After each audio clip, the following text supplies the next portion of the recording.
જય દ્વારકાધીશ મિત્રો, જ્યારે મને રેટલનેસ ઝેરી સાપ કરડ્યો ત્યારે મારા માતા પિતા મને ત્યાં જ છોડીને મારા ભાઈના ઘરે બપોરના જમવા માટે સમયસર પહોંચવા જતા રહ્યા.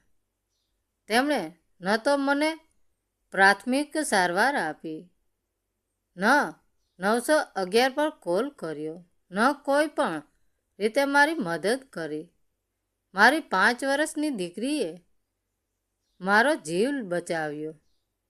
2 અઠવાડિયા પછી મારા માતા પિતા પાછા આવ્યા.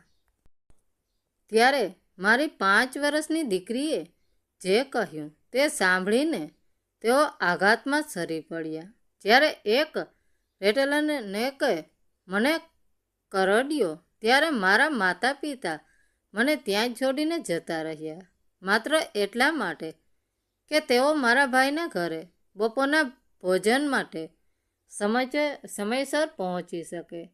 તેમણે મને પ્રાથમિક સારવાર ન આપી, 911 પર કોલ ન કર્યો, મારી કોઈ પણ રીતે મદદ ન કરી.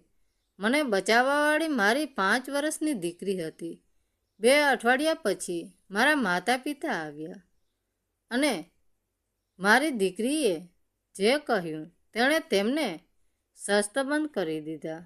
જો થોડા વર્ષો પહેલાં તમે મને પૂછ્યું હોત કે એવું શું થઈ શકે જેનાથી હું તેમને મમ્મી અને પપ્પા કહેવાનું છોડી દઉં, તો હું કહેત કંઈ નહીં. હું વિચારતો હતો કે પરિવાર હંમેશા માટે હોય છે, કે ભલે ગમે તેટલું દર્દ હોય, માણસ જોડાયેલો રહે છે, કે એક સારો દીકરો હોવાનો અર્થ છે હાજર રહેવું ત્યારે પણ જ્યારે તેઓ ન હોય. હું ખોટો હતો. 2 દિવસ પહેલાં મારો ફોન રણક્યો. સ્ક્રીન પર નામ જોતાં જ મારી છાતી ભરાઈ આવી. ઇથન, મેં મારા નાના ભાઈ સાથે ઘણા વર્ષોથી વાત નહોતી કરી. મેં ફોનને 1 વાર વાગવા દીધો, 2 વાર, 3જી વાર મેં ઉપાડી લીધો. રાયન, તેણે ઉતાવળમાં કહ્યું.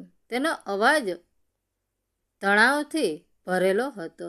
મમ્મી અને પપ્પા હોસ્પિટલમાં છે. મામલો ગંભીર છે. મેં તરત જવાબ ન આપ્યો. તેઓ મારા વિશે પૂછી રહ્યા છે, તેણે ઉમેર્યું, અને સોફી વિશે પણ. તેના મોઢેથી મારી દીકરીનું નામ સાંભળ્યું વિચિત્ર લાગ્યું. શું થયું? મેં સપાટ અવાજે પૂછ્યું. ઇથને લાંબો શ્વાસ છોડ્યો. પપ્પા વાડામાં નીંદણ ઉખાડી રહ્યા હતા. તેમને રેટલનેક કરડી લીધું. મમ્મી તેમની મદદ કરવા દોડી અને તેને પણ કરડી લીધું. તેમની પાસે ફોન નહોતા.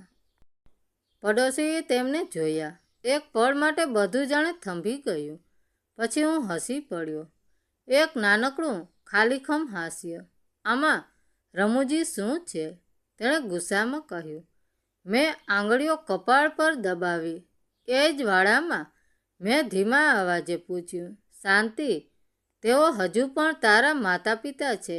તેણે હવે વધુ કઠોર સ્વરમાં કહ્યું.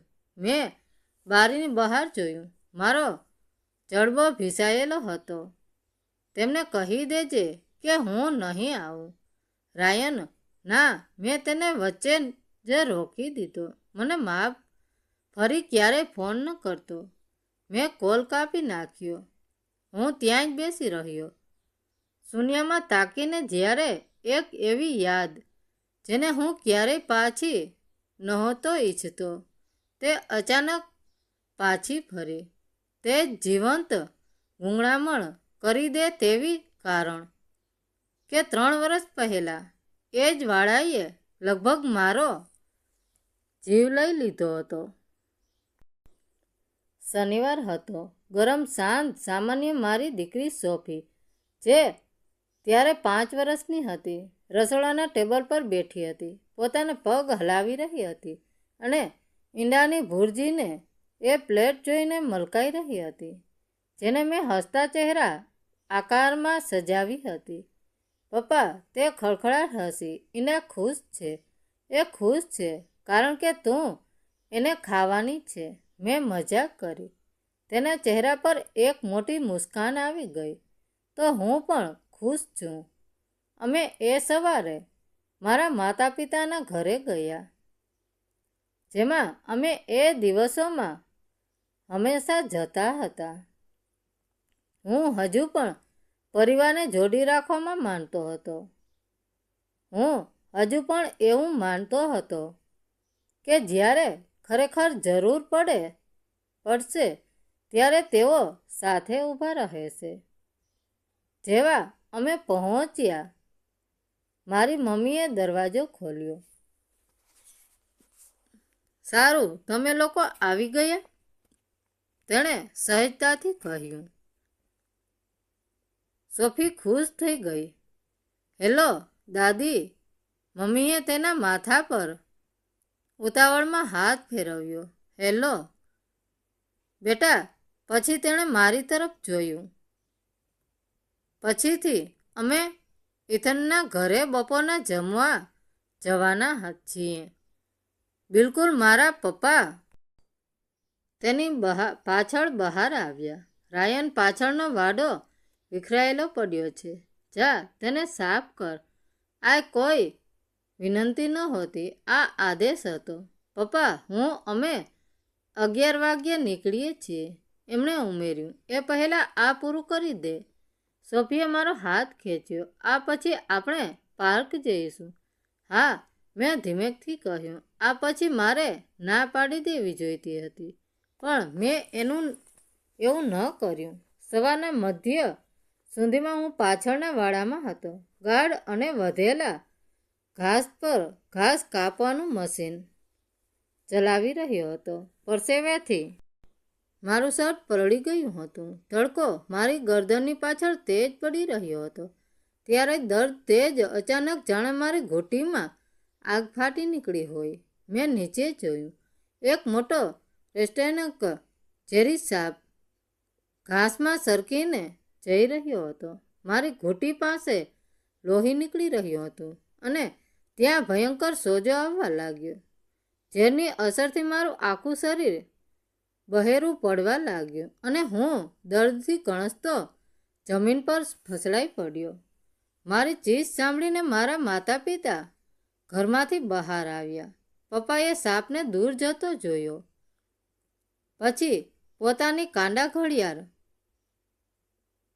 સામે જોયું અને ચીડાઈને કહ્યું, અરે યાર રાયન, આ બધું અત્યારે જ થવાનું હતું. તારા લીધે અમે બપોરના ભોજન માટે મોડા પડીશું. મમ્મીએ પણ કોઈ જ ચિંતા બતાવ્યા વગર કહ્યું. અંદર જઈને થોડો બરફ લગાવી દે. અમારે થૈનાના ઘરે જવાનું મોડું થાય છે. અને મારી આંખો અને કાન પર વિશ્વાસ ન હતો આવતો. મારો જીવ જઈ રહ્યો હતો અને તેઓ ખરેખર મને ત્યાં જ તડફડતો મૂકીને પોતાની ગાડીમાં બેસીને જતા રહ્યા. મારી આંખો સામે અંધારા છવાઈ રહ્યા હતા. ત્યારે જ મારી 5 વર્ષની દીકરી સોફી દોડીને વાડામાં આવી. મને જમીન પર પડેલો જોઈને તે ગભરાઈ, પણ તે રડવા ન બેઠી. મેં તેને કટોકટીના સમયે શું કરવું તે શીખવ્યું હતું.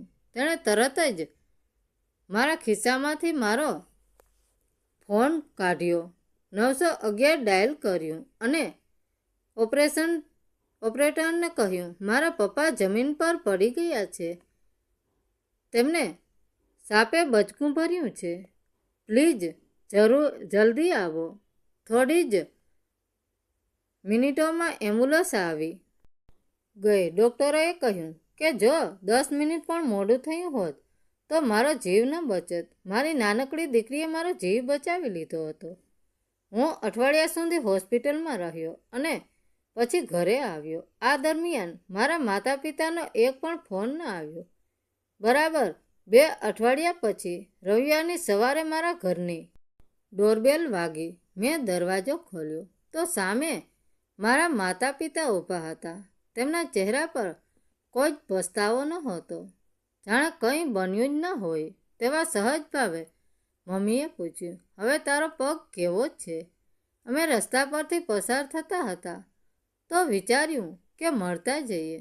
હું કંઈ પણ બોલું તે પહેલાં જ 5 વર્ષની સોફી દોડીને મારી આગળ આવીને ઊભી રહી ગઈ. તેણે પોતાના નાના હાથ કમર પર રાખ્યા. તેની આંખોમાં એક વિચિત્ર ગુસ્સો હતો. તેણે સપટાસ અને મક્કમ અવાજમાં કહ્યું, જ્યારે મારા પપ્પા મરી રહ્યા હતા ત્યારે તમે લોકો જમવા જતા રહ્યા હતા. મારા પપ્પાને તમારી કોઈ જરૂર નથી અને મારે પણ એવા દાદા દાદી નથી જોઈતા જે મારા પપ્પાને પ્રેમ ન કરતા હોય. તમે અહીંથી જતા રહો. મારા માતા પિતા શસ્તબંધ થઈ ગયા. તેમના હોઠ સિવાય ગયા અને ચહેરાનો રંગ ઉડી ગયો. તેમને 5 વર્ષની બાળકી પાસેથી આવા સચોટ અને કડવા સત્યની અપેક્ષા નહોતી. મેં એક શબ્દ પણ બોલ્યા વિના તેમની સામે જ દરવાજો બંધ કરી દીધો. કાયમ માટે. આજે 3 વર્ષ પછી જ્યારે ફોન પર મને ખબર પડી કે તેમને સાપે કરડ્યું છે ત્યારે મારા મનમાં કોઈ જ લાગણી નહોતી. મેં ફોન કાપી નાખ્યો. મારી દીકરી સોફી પાસે ગયો અને તેને કસીને ભેટી પડ્યો. મારા સાચો પરિવાર મારી બાહોમાં હતો અને પેલા સ્વાર્થી લોકો માટે મારા જીવનમાં હવે કોઈ જગ્યા નહોતી. મિત્રો, વાર્તા કેવી લાગી? સારી લાગી હોય તો કોમેન્ટ કરીને જરૂર જણાવજો. ધન્યવાદ મિત્રો.